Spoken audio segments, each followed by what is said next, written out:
আমরা যারা গণতন্ত্রের পক্ষে সংগ্রাম করেছি, আমরা যারা আমাদের দেশের তারেক রহমানের নেতৃত্বে দীর্ঘ 15-16 বছর বাংলাদেশের ফ্যাসিবাদ বিরোধী গণতান্ত্রিক সংগ্রাম করেছি, তারা আমরা আজকে কোন দেশের নাকি এজেন্ট হয়ে গিয়েছি। এই সমস্ত বয়ান কারা করছে?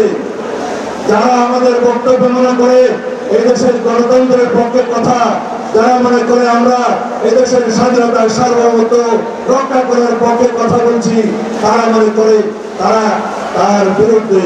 আমরা বুঝি এই দেশে পরস্পরের মধ্যে বিভেদ সৃষ্টির মধ্য দিয়ে ফ্যাসিবাদী শক্তি নতুন করে আবার পায়তারা করছে এদের মাধ্যমে বাংলাদেশে প্রবেশ করার জন্য। আমরা নির্বাচনের রুটম্যাপ চেয়েছিলাম, আমরা কারো পদত্যাগ চাইনি। পদত্যাগের নাটক দেখেছে বাংলাদেশের মানুষ। আমরা সুস্পষ্ট জাতীয় সংসদ নির্বাচনের জন্য অতি অবশ্যই ডিসেম্বরের মধ্যে একটি রুটম্যাপ চেয়েছি।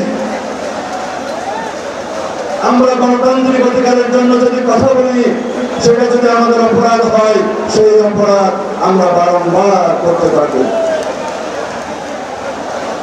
আমরা আশা করি এই সরকার আইনের শাসন প্রতিষ্ঠা করবে, আদালতের রায় কার্যকরের মধ্য দিয়ে ঈশ্বর ঘোষণের শপথ পাঠ করাবে, এই সরকার নির্বাচনের জন্য রোডম্যাপ প্রদান করবে।